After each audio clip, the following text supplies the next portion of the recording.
vite de dire le pour Sophie Levana Bat Rachel. D'accord. Merci. Bien, on va faire le cours les... Pourquoi Didi, pourquoi Lilou Nishmat, Sophie, Levana Bat Rachel. Et aussi par les fois Shlema de tous les gens qui sont écrits là. Claude Bedachen Ben Beila, Myriam, Marianne Myriam, Badjouli Masouda, Mami Bat Rachel, Ella Myriam Bat Esther, Corinne Malka Bat Shela Devora, Zalkei Ben Rivka, Yaakov Ben Rachel, Yeshua Ben Tova Gittel. Bien, on va essayer de comprendre aujourd'hui la notion du Homer et les liens étranges, à première vue pas très compréhensibles, entre le conte du Homer. Qu'est-ce que ça veut dire Sfirat à Homer? Compter le Homer. Le Homer, c'est un korban. Même le pirouge de la bracha, il est bizarre. Al Sfirat à Homer. On compte pas le Homer. On amène le Homer. Ou là, Al Sfirat Yamé à Homer.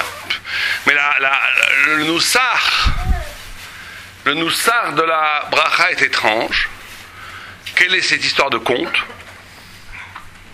Deuxièmement, pourquoi faut-il compter juste en sortant d'Égypte? Alors qu'on dit que l'Égypte, la gamatria de l'Égypte, c'était Mispar. Si on fait la force numérique de Mitzrayim, c'est la même force numérique que Mispar. L'Égypte étant un pays où tout est défini, tout est réduit à un chiffre. L'Égypte, c'était un endroit où chacun avait un numéro et personne ne pouvait sortir de là-bas. Quand quelqu'un sortait, il y avait, d'après le Midrash, toutes sortes de choses bizarres qui allaient chercher des prisonniers et les ramener en Égypte. On m'a dit qu'on a fait un film inspiré de ces Midrashim qui s'appelle Le Prisonnier, que quand il sortait une bulle à aller chercher, c'est le Midrash, un Midrash qui a été créé il y a 2000 ans déjà. Et tout était codifié. Or, la première chose qu'on fait en sortant d'Égypte, c'est de compter. C'est bizarre qu'on sorte du compte en comptant. Troisièmement, il y a une autre question fondamentale qui est quel rapport entre le conte du Homer qui nous rapproche du don de la Torah, qui est quelque chose de merveilleux, puisque vous savez que le Harizal dit que cette période que nous traversons aujourd'hui, c'est une période qui peut nous rapprocher de Dieu et faire ce qu'on appelle des tikkunim, des réparations spirituelles plus fortes que les 10 jours de Tchouva, entre Rosh Hashanah et Kippour. C'est une période la plus forte de l'année, d'un point de vue spirituel, puisqu'elle nous approche jour après jour d'une proximité et d'une intimité avec Dieu. Le mariage, Israël s'est marié littéralement avec Dieu le jour où il reçoit la Torah. Donc c'est une joie absolue. Le Ramban Nachmanin nous dit même que tous ces journées, ces 49 jours, c'est comme un Chol HaMoed. Première, vous savez, un Chol HaMoed, il y a normalement un Yom Tov au début, un Yom Tov à la fin, et au milieu, il y a une... Or, dans Shavuot, il n'y a pas ça. Donc il dit, le premier Yom Tov, c'était Pessah, dernier Yom Tov Shavuot, entre les deux, Chol HaMoed. Donc c'est une période de joie extraordinaire. Or, on n'a pas trouvé mieux que faire un deuil à cette période. Puisque pendant 33 jours, on est en deuil. Ah, vous allez me dire, aucun rapport. Ça, c'est le don de la Torah il y a 3500 ans. Ça, c'est la mort des Talmidim de Rabbi Akiva il y a 1850 ans. C'est un hasard historique. C'est tombé ensemble au même moment par hasard. Or, tout celui qui connaît la Torah, il sait qu'il n'y a pas de hasard historique. Donc, on doit comprendre le don de la Torah à la lumière de la mort des 24 000 Talmidim de Rabbi Akiva. Une autre question, aussi là une sorte de hasard bienheureux ou bizarre, le deuil s'arrête Lag BaOmer, donc dimanche prochain, samedi soir prochain. Pourquoi? Alors, deux versions. La mort de Talmidim Rabbi Akiva a duré 33 jours, donc c'est fini. Il se trouve que c'est aussi la mort et plutôt la Iloula et la Haftara de Rabbi Shimon Bar Yochai. Ça aussi c'est un hasard. Il y a trop de hasard pour qu'il y ait quelque chose qui n'est pas curieux ici. C'est pas possible. Donc on va essayer de comprendre le rapport de tout ça. Alors, pour comprendre le rapport de tout ça, d'abord il faut commencer par une grande question qui est très liée à l'Homer et à la fête de Shavuot, qui est la question de la liberté. La liberté, qu'est-ce que c'est être libre? La Gemara elle dit En ben chorim ela mishosek baTorah. La liberté, c'est celui qui étudie la Torah. La Gemara, elle dit Al tikra harut et la cherut à la luchot. Ne lis pas gravé sur les tables, mais lis liberté sur les tables. On voit que la Torah se présente comme liberté. Et vous savez, quand on parle de liberté, si on étudie un peu la Sugia en Iyun, en profondeur, on a de gros problèmes. Nous les Juifs. Très gros problèmes. Parce qu'il est écrit dans la Gemara En Adam chote la nichnas bo ruach shtut. Un homme ne fait un péché que s'il rentre en lui un vent de folie. On apprend ça de Ski Ista, Isha de Sota. La Gemara fait un jeu de mots, Philippe Sota, ça écrit avec un sameur, et Shota, ça écrit avec un shin. Mais la Gemara, elle fait un jeu de mots. Sota, c'est une femme qui n'a pas été correcte avec son mari, qui a été voir ailleurs. Sota, la Gemara, elle dit, et la Gemara, elle fait un jeu de mots que c'est un roi tout. Elle n'a pas pu faire ce péché si elle n'était pas devenue folle au moment où elle a fait le péché. Donc la Gemara, elle met en même temps la notion de péché et la notion de folie. En Adam nichnas en Adam chot et la nichnas bo ruach shtut. C'est-à-dire qu'un homme ne fait un péché que s'il est fou. S'il ne fait pas de péché. La question, si c'est comme ça, un homme il n'est pas tour. Puisqu'on a un grand principe, comment on peut punir un homme? Puisqu'au moment où il fait la faute, il est fou. Alors la réponse classique que donnent les commentateurs, Rav Simcha Zissol, c'est de dire, il est puni d'avoir laissé rentrer en lui le vent de folie. Ce qui voudrait dire qu'un homme n'est pas jugé sur ce qu'il fait, mais un homme est jugé sur ce qu'il veut être. Un homme ou une femme, hein. On parle des femmes ici, c'est pareil. Un homme n'est pas jugé sur ce qu'il fait. Un homme est jugé sur ce qu'il veut être. Et ça va même plus loin. Ça veut dire qu'en réalité, un homme est tranquille dans son lit, ou une femme est tranquille dans son lit, ou en train de cuisiner, elle réfléchit. Et dans ce moment de silence, de quiétude, elle décide de devenir une sadéquette, de devenir une Shifrat Hashem, de devenir une servante de Dieu, ou bien non, de vivre dans son quant à soi, de dire, moi, ce qui m'intéresse, c'est avant tout mon confort, ma jouissance, mon pouvoir, mon argent, ma bourgeoisie, etc., etc. C'est une décision qu'on fait dans le silence, dans l'intimité, sans personne autour de soi.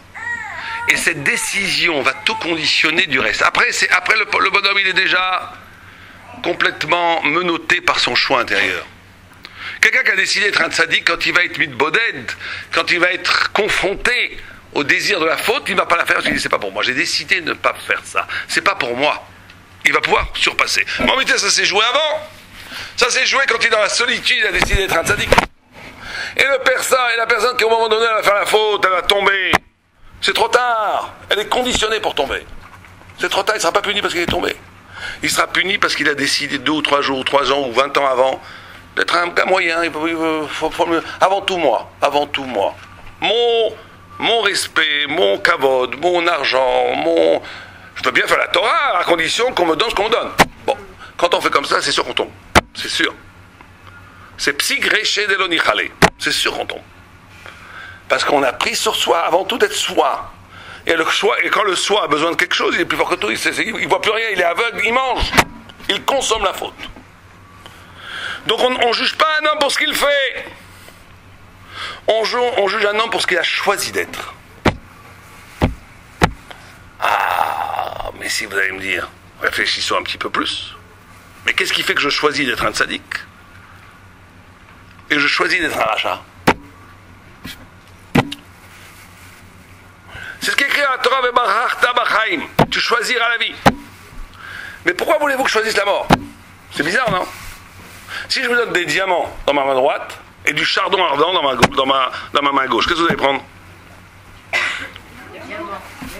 Je vous donne une liasse de billets de 200 €, 500 €, si vous voulez, grosse blague comme ça, et à côté un bout de bois pourri. Vous allez prendre quoi?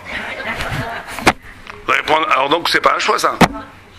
Ça c'est pas un choix, c'est la réalité qui m'oblige à choisir ce qu'il faut choisir. Donc je choisis pas. Il y avait un grand rave qui disait, pratiquement un homme ne fait jamais de décision. La plupart des hommes ne prennent jamais de vraies décisions. Ils vivent la vie comme ça. La réalité leur impose. Ils ont été conditionnés par leurs parents, par leur éducation, par la vie, par l'existence, par le bien, par le mal, par la douleur, par le feu qui les a brûlés, donc ils ne vont pas mettre les mains dans le feu, mais c'est pas un choix, ça. C'est la réalité qui t'oblige à faire ce qu'il faut faire. Alors tu vas me dire, oui. Mais il y a une raison en moi qui fait que je choisis le bien. Et une raison en moi que je choisis le mal. Mais dans ce cas-là, c'est pas encore un choix non plus. Si quelqu'un il a été conditionné pour choisir le bien parce que ses parents l'ont bien éduqué, il n'a jamais rien choisi. Il fait ce que ses parents lui ont dit. Et si le gars il a été trahi par ses parents, maltraité, malmené, il a appris à mentir pour s'en sortir, eh ben, qu'est-ce que vous voulez de lui, le pauvre? Il a une ciba qui ment parce qu'il est bien obligé de s'en sortir comme ça. Donc il n'a pas de choix, donc il n'a jamais de choix, donc on est coincé. Donc comment voulez-vous qu'on punisse les gens? Et où est la liberté? Alors il y a un midrash qui dit comme ça, qui dit, et on le dit d'ailleurs tous les Shabbats dans la Haftara, il y a un midrash, il faut bien comprendre la liberté dans la Torah. Et ça, il faut pas trop le dire en plus, parce qu'il veut encore nous écrire un livre. Un gars, il va écouter l'idée, il va écrire un livre, il va dire que c'est une idée de gars, en réalité, ils ont tout pris à la Torah. Il y a des dizaines de livres philosophiques qui sont passés comme ça. La liberté à la Torah, c'est pas le free choice. C'est pas le free choice, vous parlez pas anglais? Le libre arbitre, on dit en français. Libre arbitre, c'est pas sûr que ça existe. Il y a des gens qui ont fait des livres sur le libre arbitre dans la Torah, le Maïmonide, tout roulé. C'est sûrement des bêtises. Allez voir un bon psychologue, il va vous dire pourquoi vous choisissez ce que vous choisissez. Allez voir un bon psychanalyste, un bon lacanien, il va vous dire exactement votre problème. C'est pas sûr, peut-être que oui. Mais en tout cas, si ça existe, comment on va le dire maintenant? Le Midrash, il dit Aboicher Batorah, Obe Moshe Avdo Be Israël Amo, Obe Nevi et Tzedek, que Dieu il a choisi la Torah. Aboicher Bechira, qu'il a choisi Moïse, qu'il a choisi le peuple juif, qu'il a choisi les prophètes qui disent la vérité. Là aussi, il faut se poser la question, qu'est-ce qu'il a choisi la Torah?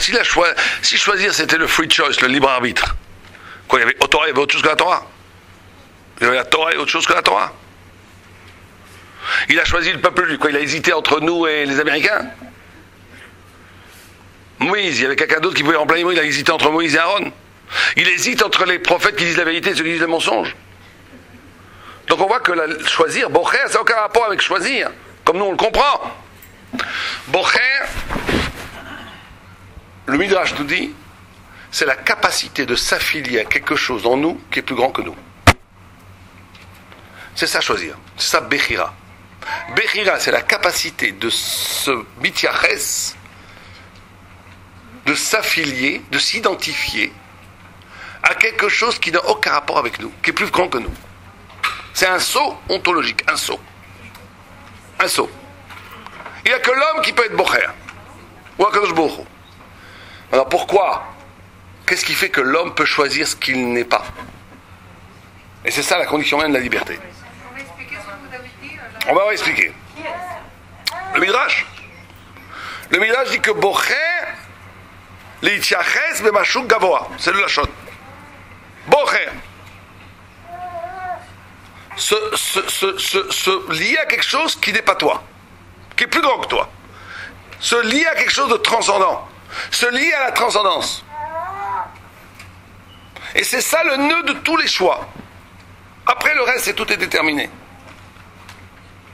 Mais qu'est-ce qui fait, on va encore poser le dernier échelon du raisonnement. Qu'est-ce qui fait que je choisis de me lier à la transcendance ou pas? Être ou ne pas être? To be or not to be. Il avait raison l'autre, mais il ne savait pas ce qu'il disait, mais il avait raison. Être ou ne pas être.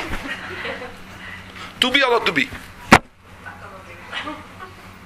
Vous savez qu'il y a un midrash qu'on ramène très souvent, qui dit que quand Dieu a créé l'homme, il a convoqué les anges. Il a dit que ça vaut le coup de créer les hommes. Une partie des anges a dit, Barré, crée l'homme. L'ange de l'amour a dit, crée l'homme. Il est capable d'amour. L'ange de la tzedaka a dit, crée l'homme, il est capable de justice, de tzedaka. L'ange du sheker a dit, du Emet a dit, surtout ne crée pas l'homme. Ou kulo sheker.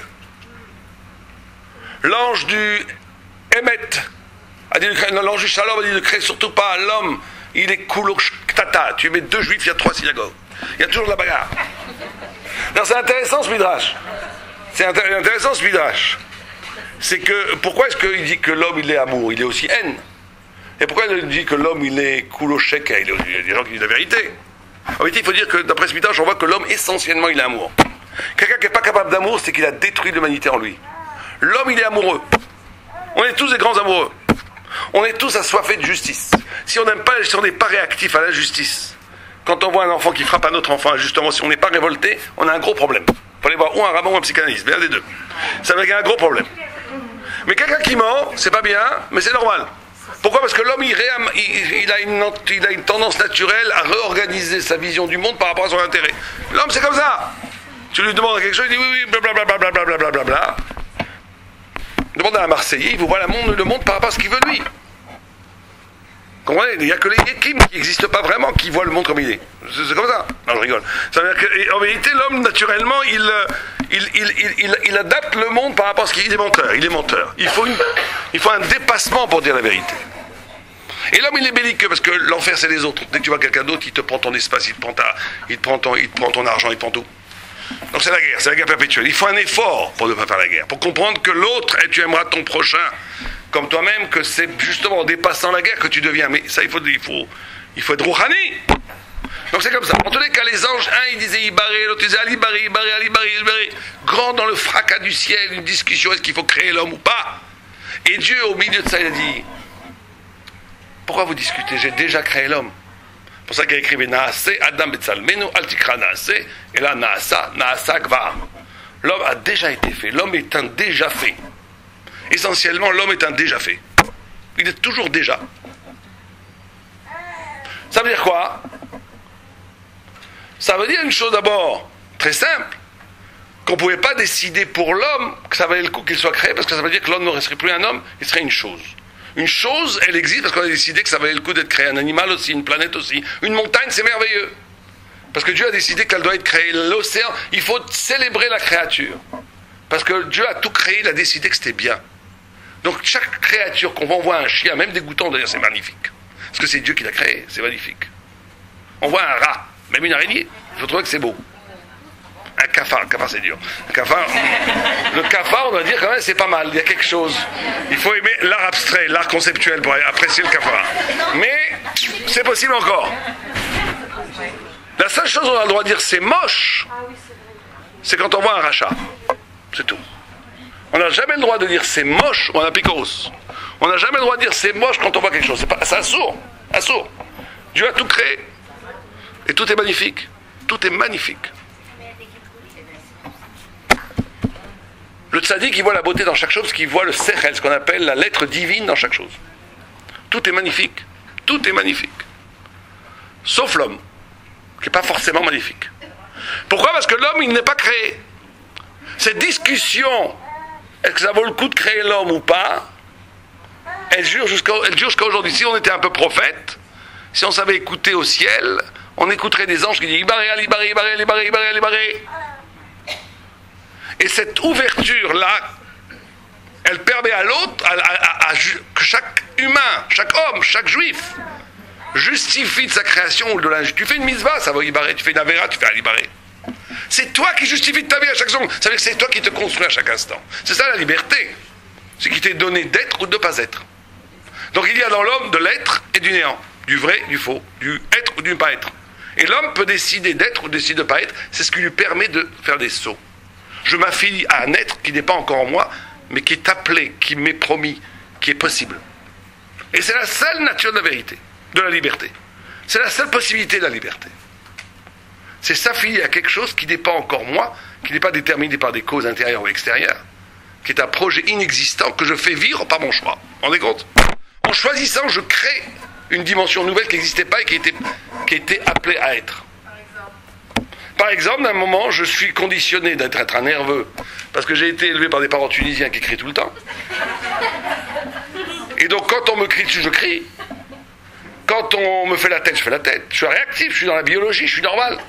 Je décide tout d'un coup d'être impartial, d'être zen. Je décide de me m'allier à une dimension spirituelle que j'ai compris intellectuellement, qui est magnifique, qui est d'être dans le bonheur de recevoir l'agression de l'autre comme un signe de Dieu. Je décide ça. Vous allez me dire, mais c'est impossible pour un Tunisien, impossible. Et bien le Tunisien, s'il a compris ça, il va y arriver. Vous comprenez? Bien sûr. C'est se surpasser au sens où quand j'ai compris une idée spirituelle, j'ai la liberté d'en faire mon identité. Même si c'est aucun rapport avec moi.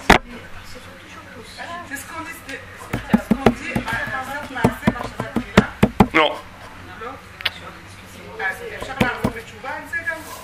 ודאי. זה הכל אפשרי. Je peux faire mien toute réalité spirituelle ou humaine. Si je décide de plus être gourmand, j'y arrive pas. Si, c'est sûr que si. Enfin, ceux qui font des régimes, c'est ça qu'ils font. Ah, mais on vous parle d'un niveau spirituel. Il faut véritablement décider, c'est pas vouloir. Décider, c'est pas vouloir. Décider, c'est s'affilier. C'est-à-dire faire de ce niveau une partie de mon identité. J'accepte que ça m'est shayach. Alors c'est vrai qu'il y a des gens plus ou moins capables d'être multiples. Mais en vérité, fondamentalement, l'homme peut devenir tout ce qu'il veut. Tout. C'est pour ça qu'il y a un midrash qui dit que Dieu a créé l'homme à partir de la terre de tous les animaux. L'homme, il a le serpent, il a l'ours, il a le lion, il a le tigre. Il a tout en lui.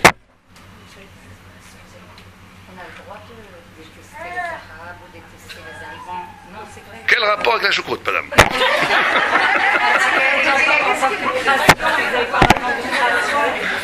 Ah non, alors, très bien, bon, je comprends, excusez-moi, c'est moi qui n'ai pas compris le rapport. D'accord. Est-ce qu'on a le droit de détester les Arabes ou les Allemands? La question. Parce que c'est une créature de Dieu. On a le droit de détester ceux qui veulent tuer les Juifs ou faire du mal aux Juifs. C'est une mitzvah même. Mais un goy qui fait rien, non. Il faut au contraire, il faut apprécier. Bon, c'est une autre question. On fera un cours si vous voulez sur ça.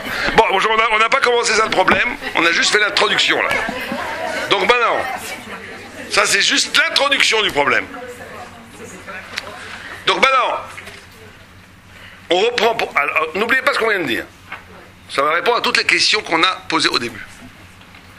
Donc une des questions qu'on a posées, c'était de dire. Il y a une dernière question aussi qu'on n'a pas posée. C'est qu'à première vue, comment ça se fait qu'on célèbre Shavuot? Moi, vous me demanderez à moi, je dirais Shavuot, tout le monde par terre, Tcha B'Av, on doit pleurer. On a cassé les tables de la loi. On n'a pas la Torah des premières tables de la loi. On a les tables des deuxièmes tables de la loi. On a les tables qui ont été données à Kippour. Comme la Gemara, il dit, comme Rashi dit, Yom Khatunato, Yom Kippour. On a reçu que la Torah qui vient de la Tchouva, et on n'a pas les premières tables de la loi. Elles ont été brisées, les premières tables de la loi. Donc on devrait en vérité pleurer à Shavuot. On n'a pas cette Torah, on fait la fête. Comment ça se fait? Qu'est-ce qu'on reçoit à Shavuot? On ne reçoit plus rien. On ne reçoit plus rien. Alors la différence entre les premières tables de la loi et les deuxièmes tables de la loi, c'est que les premières tables de la loi, Dieu a donné non seulement la Torah, la vérité, mais il a donné un esprit, un corps, un cœur divin pour comprendre cette vérité. Les deuxièmes tables de la loi, c'est Moïse qui donne la pierre. Combien tu donnes la pierre, combien tu reçois de Torah? Combien tu n'en donnes pas, tu ne reçois pas de Torah. Ça veut dire que c'est nous, dans notre subjectivité, qui appréhendons la Torah. C'est ça la différence entre les deux tables de la loi. Les premières tables de la loi, le peuple juif comprenait la Torah comme un prophète.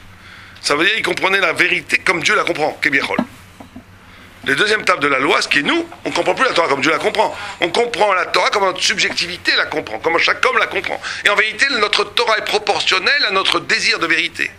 Plus tu tends la pierre, plus tu as de la Torah. Moins tu tends, moins t'en as. Alors c'est comme ça, il faut comprendre. Quand on n'a pas le temps, je vais faire un peu des courts-circuits, mais c'est pas grave. Attendez, on n'a pas le temps, on va laisser les questions après. Les Talmides de Rabbi Akiva étaient 24 000. 24 000, c'est 2 fois 12, c'est par rapport aux 12 tribus.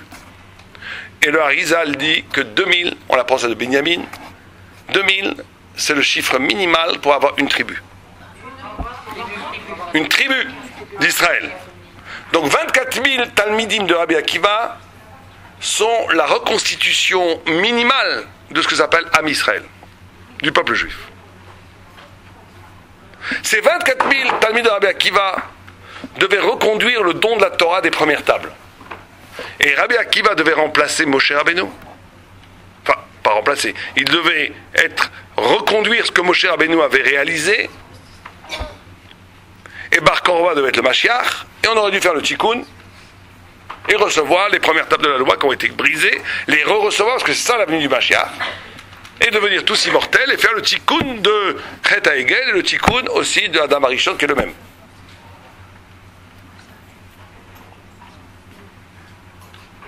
Et c'est ça qui a cassé.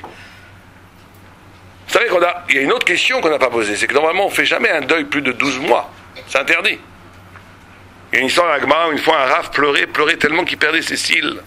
Il pleurait parce qu'une femme à côté de sa maison pleurait la nuit, et lui il pleurait avec elle.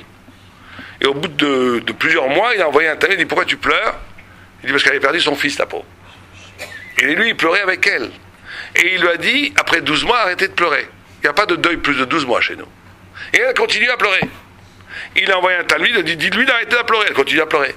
Il a envoyé un talmud, il a dit, si tu continues à pleurer, tu vas perdre ton deuxième fils. Elle ne s'est pas arrêtée, elle a continué à pleurer, elle a perdu son deuxième fils. Elle a pleuré, elle a perdu tous ses enfants. C'était une sorte de passion de la douleur, passion du... Bon, il y a des gens comme ça qui c'est leur truc. Mais en tous les cas, on apprend de cette marque, c'est interdit de pleurer plus de 12 mois. On n'a pas le droit. On n'a pas le droit. Donc est-ce que nous on pleure sur les talmuds de Rabbi Akiva depuis 1850 ans justement? Il n'y a pas de deuil. C'est assourd de faire un deuil plus d'un an. C'est assourd. En vérité, on ne fait pas un deuil sur la mort des Tanaïm, des talmudim de Rabbi Akiva. On fait un deuil sur la destruction de la Torah elle-même. Sur la destruction de la Torah elle-même. Et c'est pour ça qu'il y a un lien fondamental entre le conte qui nous amène à la Torah, le fait qu'on sort d'un conte par le conte, et la mort des talmidim de Rabbi Akiva. Alors c'est quoi le lien? On va comprendre. Le lien il est comme ça. La Torah, elle ne te demande jamais une spiritualité détachée de la réalité. Mais ça ne veut pas dire parce que la réalité, elle a un sens. Aussi, mais surtout parce qu'il n'y a pas de spiritualité sans honnêteté. Il n'y a pas de spiritualité sans honnêteté. L'honnêteté, ça veut dire d'être en touch, en touché, en rapport avec ce que tu es vraiment, avec tes limites. Tu ne pourras toucher l'illimité que si tu es en rapport avec tes limites. Si tu fuis tes limites pour te projeter dans un univers rose, spirituel, qui n'a aucun rapport avec tes limites, tu n'as rien fait en vérité. Tu délires. Les goïms, leur spiritualité des goïms, c'est comme ça. On te dit, sors par le conte en comptant. Sors par le conte en transformant un conte qui t'aliène en un conte qui te libère. On compte, c'est qu'on voit dans chaque chose qui voudrait m'aliéner, m'anéantir, me rendre plus petit, au contraire quelque chose comme une marche pour m'approcher de Dieu. Le juif, c'est Yaakov, Yud Kov. Yud, c'est un futur, Kov, c'est la malédiction. C'est celui qui est capable de donner un futur à ce qui est donné pour mort. C'est celui qui est capable de toute chose qui lui arrive, toute limite, toute aliénation, toute agression. Il est capable de le transformer, au contraire, en lien, message divin pour grandir. Tout ce qui ne tue pas un juif le rend plus fort. S'il est vraiment juif. Et donc, on te dit, sors du compte. Comment tu vas sortir du compte? En comptant. Mais en comptant quoi? En organisant ses limites vers l'infini. Le 50e jour, tu ne le comptes pas. Tu reçois la Torah. Tu comptes plus le 50e jour. Donc tu organises ce compte vers quelque chose qui te dépasse. Maintenant, dans la continuation de cette idée, on te dit, intègre dans ton attente de la Torah la mort de Talmidei Rabbi Akiva. Pourquoi? Parce que c'est la situation où on est maintenant. On n'a pas fait le tikkun. On n'a pas fait le tikkun. Et c'est quoi le tikkun? On ne donne pas kavod zelazé. On ne donne pas de respect l'un à l'autre. On est des individus, des groupes, des marloquettes.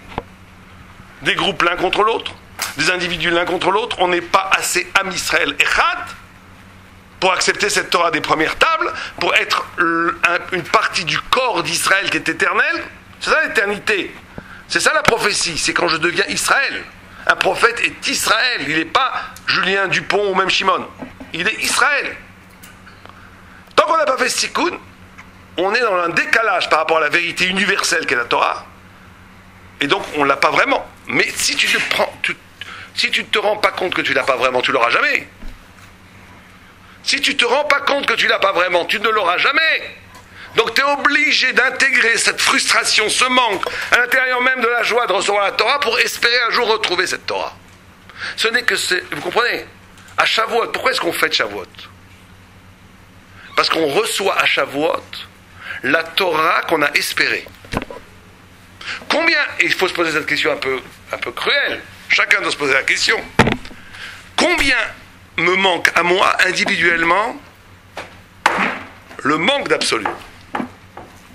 Combien je suis concerné individuellement par le fait que le peuple juif est toujours en marloquette, que la plupart du peuple juif est triloni, que chez les religieux eux-mêmes, c'est la foi, etc. Combien je suis par le manque d'intelligence aussi dans le monde de la Torah. Combien ça manque? Est-ce que ça me convient? Je m'en fiche. Et moi, ma compréhension intime de la Torah à moi, est-ce que ça m'embête que je comprenne pas la Torah ou c'est pas grave? Il faut se poser cette question pendant cette période. Parce que attendre la Torah, c'est attendre une révélation. Et attendre une révélation, c'est de souffrir de ne pas avoir cette révélation. Et c'est pour ça que cette joie et cette douleur est mélangée pendant cette période. Parce que d'un côté, c'est une joie immense, on va vers la révélation. Dieu a rendez-vous avec nous. On a rendez-vous avec Dieu plutôt. On est aujourd'hui le 28e jour. Donc dans 21 jours. Dans 22 jours. On a rendez-vous avec Dieu, on va se marier, Israël va se remarier avec Dieu. On est une kala par rapport à Kadosh Baruch Hu. C'est merveilleux, il n'y a pas de plus grand bonheur que ça. Mais de l'autre côté, on en est incapable. On en est quelque part incapable. On est à côté de la plaque. Et ça, c'est symbolisé par la mort de Rabbi Akiva, puisqu'on est chacun dans son ego, chacun dans son égoïsme, chacun dans son clan, chacun dans son parti, chacun dans ce que vous voulez. Donc, Am Israël n'existe pas encore. Il est fracturé, cassé.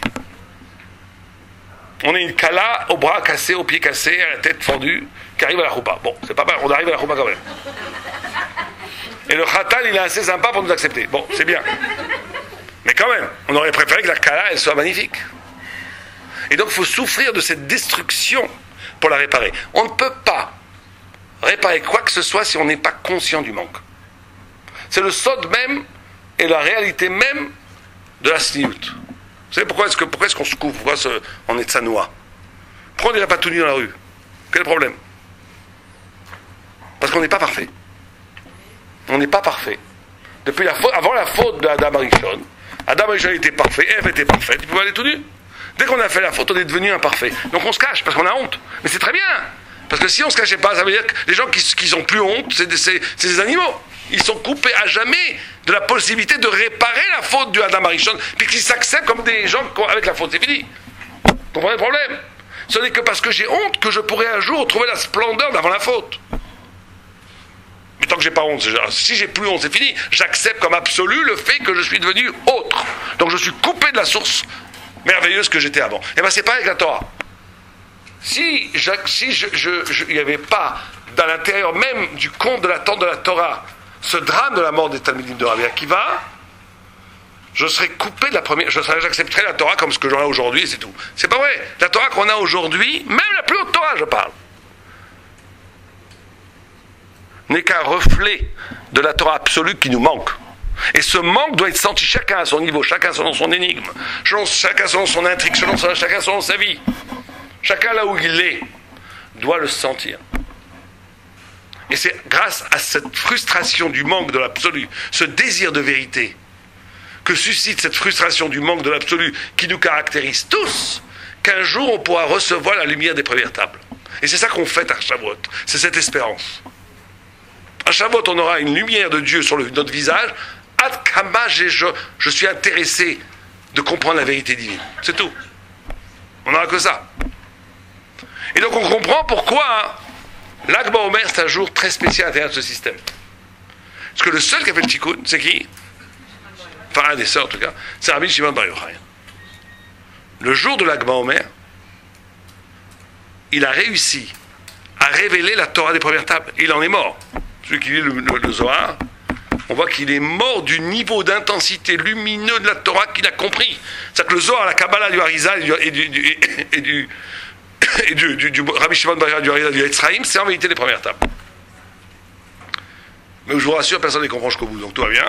On est toujours dans le manque. Mais c'est la redécouverte, mais par un homme. Et donc il y a lui, une fois qu'un homme est arrivé, là le tikkun est fait. On arrête de faire le deuil. Et sûrement, ça j'ai pas lu, mais sûrement une façon prophétique, bien que c'était à peu près quelques années avant, je sais pas combien d'années avant, 20, 30 années avant, 50 années avant. Les Talmidim de Rabbi Akiva sont arrêtés de mourir ce jour-là, parce qu'il était prévu que ce jour-là, Rabbi Shimon Bar Yochai ferait le tikkun, et ça c'était suffisant pour arrêter la mort des Talmidim, de l'épidémie. Alors vous allez me dire, tout ça c'est très bien, mais comment, moi, qu'est-ce qu'il y a à voir avec moi? Comment nous on va faire le tikkun?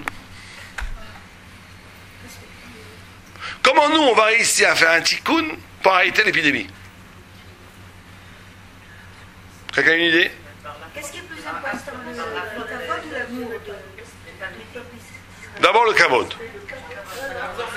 Vous dites le kavod? Mais on peut aimer ça dans le kavod. On peut aimer. Bien sûr, bien entendu. Il y a des gens qui adorent leur femme, ils les méprisent toutes les 5 secondes. Ils ne pourraient pas vivre sans elle. Alors qu'est-ce qui est le plus important? Le plus important, c'est le kavod.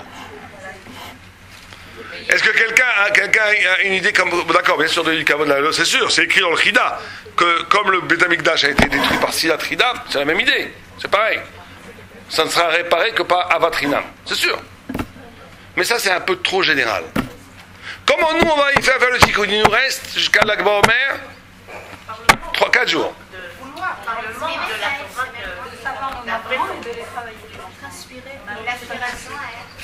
Mais prenons quelque chose d'encore plus précis, vous avez raison. Ouais, d'accord. Comment je sors de mon moi? Bon, moi je vous donne un état qui est donné par un grand sage. Il faut, chacun doit choisir une mida, même une tout petite, ou une halakha, ou quelque chose où il devient absolu. Où il devient comme au niveau des premières tables. Pour quelqu'un, si c'est trop dur pour lui, il n'a qu'à prendre Maïm HaHaonim, c'est rien à faire. Il apprend toutes les halakhot, il devient un moumré de Maïm HaHaonim, il connaît toutes les chitotes et tout, et il le fait à chaque repas avec toutes les kavadotes qu'il faut. Si ça c'est trop dur, il n'a qu'à prendre une bracha par jour. Al Netias Yadayim, je sais pas, il prend ce que vous voulez. Celui qui est un peu plus fort, il n'a qu'à prendre la mitzvah de la Shodara, c'est merveilleux. D'être impartial sur la Shodara. Il a compris, moi j'ai un copain, il a pris sur lui la Zdaka. Il a pris sur lui de ne jamais refuser une Zdaka, jamais. Qui que ce soit, quoi que ce soit, combien qu'on demande, il donne toujours. Même s'il donne tout. Il a pris sur lui ça. Magnifique. Bon, ça c'est très dur, c'est très fort. Mais il y a des gens, on n'est pas obligé d'aller si loin. On doit prendre une mida. Et pour les hommes, il faut dire à vos maris de prendre quelque chose dans la Torah où on devient champion du monde. Alors s'il est très fort votre mari, vous lui demandez une Gemara. Devenez le champion du monde, la Gemara Gitin, la Gemara Ktuvot, la Gemara Betsa. Mais étudie-la à fond jusqu'à que tu deviennes du niveau du Steipler, du niveau de Rav Chaim Kanievski aujourd'hui, du niveau de Rav Odia Yosef. Apprends toutes les Rachid, les Tosfot par cœur, avec tous les trucs, avec tous les Rishonim, tous les Achronim, tout ce qui a été dit, tout. Apprends. Que tu deviennes, que tu arrêtes d'être un amateur. Que dans une chose tu es fort. Après ça va influencer sur tout le reste. Si c'est trop dur une Gemara, prends une Mishnah. Prends un Seder de Mishnah. Si c'est trop dur, prends même une Mishnah, on s'en fiche. Alors, chacun à son niveau, qui prenne une connaissance qui l'aboutit jusqu'au bout, qui la rend absolue, et une mitzvah où il devient champion du monde de cette mitzvah. Les femmes, vous avez plein de mitzvot, quoi. Vous n'avez pas de mitzvot? Vous avez plein de mitzvot. Vous prenez une mitzvah, vous en faites champion du monde. Ça, vous étudiez tout sur dessus. 2, vous la faites jusqu'à son maximum. 3, vous ne la manquez jamais. C'est-à-dire que c'est plus chaillard de ne pas la faire. Sous aucun prétexte. Et que ça, vous la rendez absolue. C'est ça rendre absolu. Rendre absolu, c'est-à-dire que au moment où je fais la mitzvah, le Satan il t'envoie un coup de fil. Alors madame, vous avez gagné 100 millions d'euros. Mais il faut venir tout de suite, sinon vous perdez tout.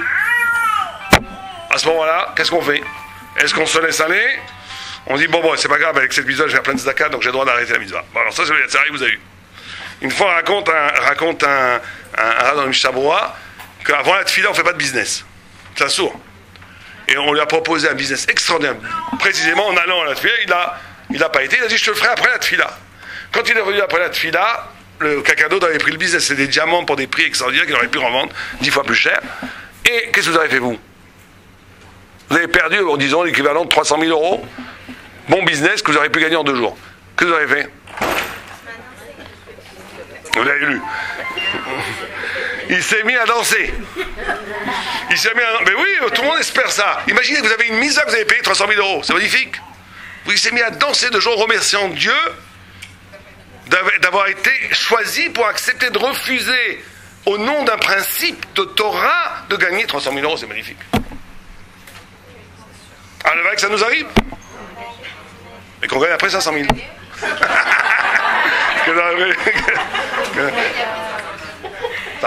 Ça c'est pas pour les Juifs. Voilà, ça c'est mes attachés. Maintenant, il vous reste 2 minutes pour les questions. Allez-y. En quoi le fait de prendre une mitzvah ou une halakha ou quoi que ce soit, une espèce, vous permet de réparer l'histoire de kavod? Parce que les Très bonne question. Parce que c'est très lié. Pourquoi je ne donne pas du kavod à quelqu'un d'autre? D'après vous? Parce que vous n'avez pas pour vous-même. Le manque de kavod alors, c'est une vengeance de sa mesquinerie, de sa petitesse. Quelqu'un qui est grand, il a toujours du kavod. Vous n'avez pas remarqué ça? Quelqu'un qui est vraiment grand, il n'a pas trop rien donné du kavod. Il ne se sent pas menacé en donnant du kavod. Donc si vous devenez grand dans quelque chose, ça va vous permettre de m'attaquer le kavod. Très souvent, les gens sont méchants. Pourquoi ils sont méchants? Parce qu'ils sont eux-mêmes été blessés, ils sont eux-mêmes cassés, donc ils cassent. C'est comme ça la vie, c'est dommage. Hein, c'est une chaîne où on reproduit pendant des siècles des mesquineries et des méchancetés.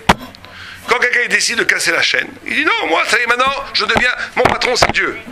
Au moins dans une mitzvah, mon patron, c'est Dieu. Énorme mitzvado. Tu vois, je vous garantis, il va donner du kavod aux gens. Parce qu'il va se métaken.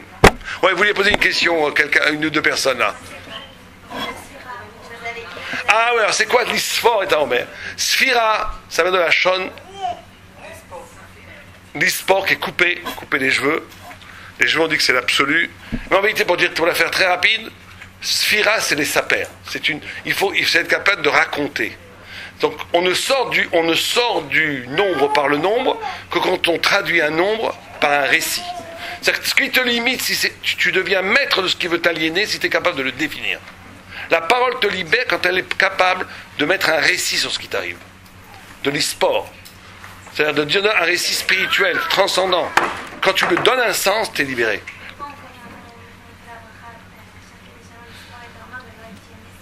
Parce que justement, il ne s'agit pas de compter les jours.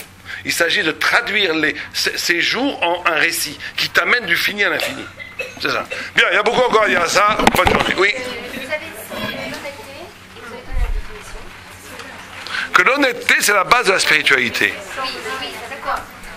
C'est quelqu'un qui ne se connaît pas, qui ne s'accepte pas, qui se ment à lui-même, qui se croit, il ne peut pas être spirituel. Non, il n'y a pas de spirituel sans honnêteté.